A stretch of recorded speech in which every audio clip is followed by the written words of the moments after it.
So guys, welcome back to Up to Date Aiden channel. Nama gue Greg. Jadi sekarang ini gue mau bahas HP kelas entry level tapi punya fitur yang sangat premium, yaitu Vivo Y53s. Emang hal apa aja sih yang bikin HP ini premium? Well, total ada 5 hal yang jarang banget gue temuin di HP kelas entry level lainnya. Jadi sebelum videonya dimulai, boleh dong minta supportnya dengan cara like sebanyak-banyaknya. Dan langsung aja tanpa basa-basi lagi, let's check it out. Gak bisa dipungkiri, ketika Vivo ngerilis suatu smartphone terbaru pasti selalu membawa warna yang aneh. Anehnya tapi in a good way, kayak anti-mainstream aja. Dilihat dari seri X, V, Y, semuanya colorful. Dan kalau misalkan kalian lihat back cover HP ini dibuat glossy mengkilat seperti kaca dengan warna yang bercampur aduk. Ada warna biru, orange metallic, sampai ke ungu. Pokoknya warna fantastic rainbow-nya itu bisa mewarnai hari kalian. Oke, cukup joke recehnya dan sekarang kita lanjut. Untuk bahan material tentu masih menggunakan polikarbonat dengan build quality yang cukup solid. Walaupun kalau ditekan back covernya ada berasa sedikit kopong. Dan kalau kita lihat bentuk kameranya, sekarang jadi lebih mirip kayak seri X, tapi bedanya lebih lonjong. Jadi secara looks semakin premium. Oh ya, buat kalian penasaran, Bang, dimensi dan bobot HP ini gimana? Well, untuk ketipisannya di 8,38 mm dan untuk bobotnya seberat 190 gram. Memang ini bukan HP tertipis dan teringan yang pernah Vivo buat, tapi oke lah, jadi gua berharap semoga di next desain seri Y dimensinya itu bisa mengadopsi dari seri V kali ya, biar makin ganteng aja. Selanjutnya, dalam segi performa juga menarik. Memang chipset yang dipakai itu bukan kelas premium mid-range, masih menggunakan MediaTek Helio G80 dengan sistem fabrikasi 12 nanometer. Dan untuk AnTuTu-nya pun bisa hit di angka 235 ribuan. Oke, untuk performance in real life-nya, gue ngetesin game yang mungkin kalian sampai bosen sih. Kenapa gue ngetesin ini terus? Yaitu game Genshin Impact. Karena game ini cukup berat dan bisa menjadi benchmark kebanyakan HP. Iya, kalau misalkan suatu HP itu bisa menjalankan Genshin Impact dengan baik, artinya udah oke. Dan untuk settingan yang didapat HP ini bisa di lowest plus 30 fps, dan untuk performanya di awal 5 menit memang sering banget frame drop, tapi begitu chipsetnya mulai berasa anget-anget, nah performance bisa stabil. Lock angka sampai 27-30 fps bisa berjalan dengan baik, pokoknya frame dropnya jadi jauh berkurang. Dan ini dia, kita bahas suhunya. Ketika gue main pakai full cellular data berjam-jam, suhu tertinggi cuma mentok di 41,5 derajat. Jadi dalam segi performance dan suhu menurut gue udah oke. Sekarang gue bahas nih key dari performance yang bikin beda, yaitu di bagian RAM. Emang kenapa bang? Yaitu RAM HP ini bisa di-expand menggunakan fitur DRE atau Dynamic RAM Expansion sampai 4 GB. Yes, jadi kalau dirasa RAM internal 8 GB-nya kurang cukup untuk dipakai multitasking, bisa ditambahin lagi menggunakan kapasitas internal memori yang ada atau menggunakan ROM. Jadi kalau mau ditotal-totalin, HP ini punya RAM sebesar 12 GB. Dan itu sangat tinggi banget untuk kelas HP entry level. Bahkan ini tertinggi yang pernah gue coba sampai pas video ini dibuat. Ya, tentunya semakin besar RAM suatu HP, jadi ketika dipakai multitasking bisa berjalan dengan baik karena aplikasi yang running di background pun juga bisa banyak. Jadi nggak harus sering-sering nunggu loading ulang lagi. Yang ini mantep, tidak gua duga sih bisa tersedia di kelas entry level. Sebelum HP ini keluar, resolusi kamera belakang di seri Y itu paling tinggi hanya 48 megapiksel aja. Dan untuk pertama kalinya di HP ini, primary lens menggunakan resolusi setinggi 64 megapiksel rear camera dengan bukaan cahaya f1.7. Nice, jadi ya makin ke-improve. Tentunya dua lensa lainnya masih sama ya, ada 2 megapiksel super makro kamera dan 2 megapiksel super bokeh kamera. Jadi masih disayangkan belum ada lensa super wide angle-nya. Gue berharap di next mungkin bisa tersedia. Dan gue mau bahas hasil foto di kondisi daylight ketika foto-foto pemandangan.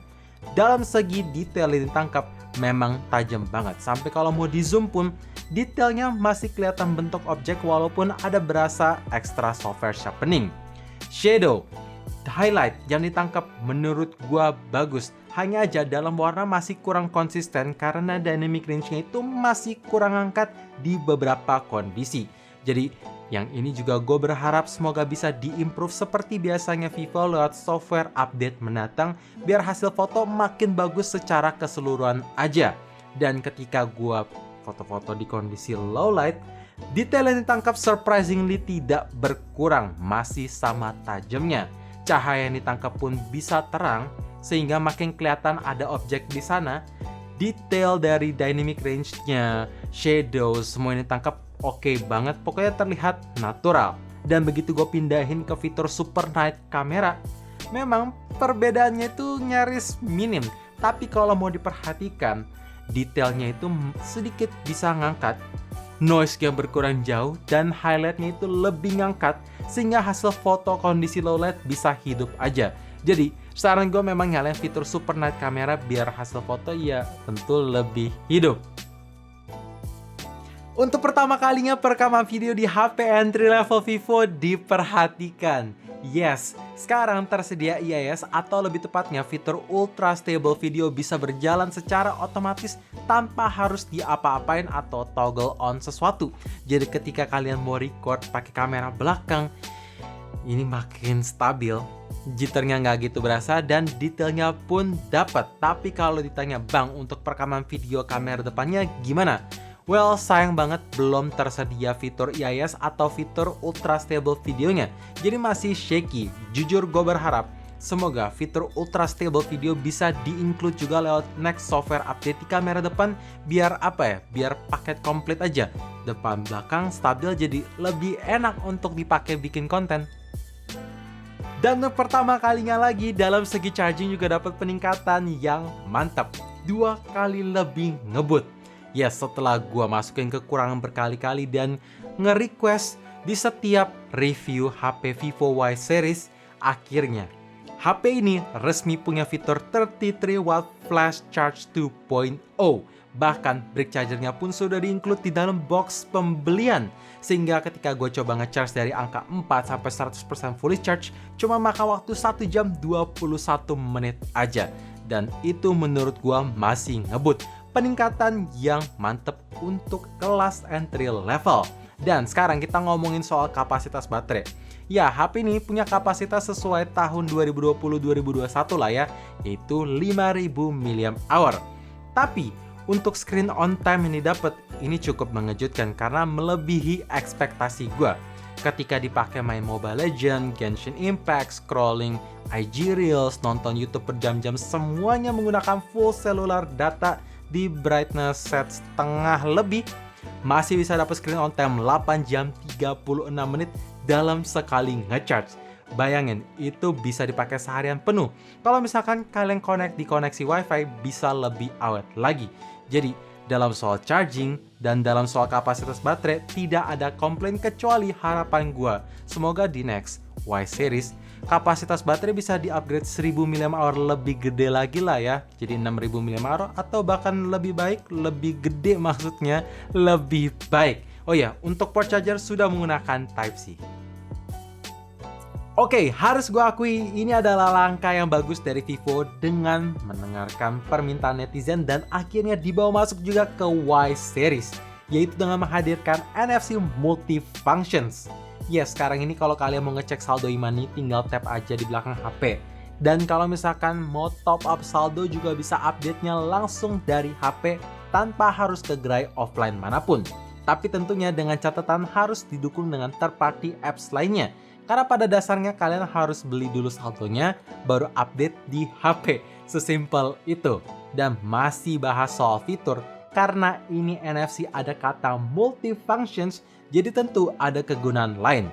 Kalau misalkan kalian punya kartu akses rumah, apartemen, kantor, dan pengen punya kunci cadangan lain, ya HP ini bisa duplikat kartu tersebut. Jadi kalau misalkan nantinya kunci aslinya ketinggalan, ya HP ini bisa jadi kunci alternatif. Menurut gua ini mantap sih, bisa tersedia di Y series.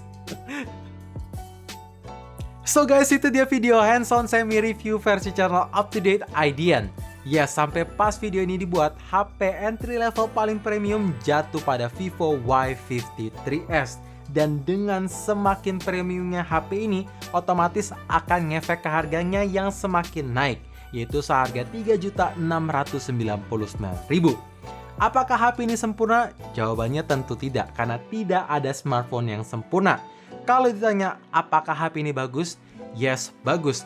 Tapi ada beberapa harapan gue di next series Y, yaitu semoga bisa support 5G dengan chipset yang lebih ngebut, lensa super wide angle bisa tersedia, dan untuk refresh rate layar tentunya juga bisa lebih ngebut biar semakin premium aja secara keseluruhan. So thank you for watching, jangan lupa like dan subscribe channel ini sekaligus nyalain notifikasinya juga supaya kalian tahu kapan video baru diupload. And as always, stay safe, stay healthy, dan stay updated with Up To Date.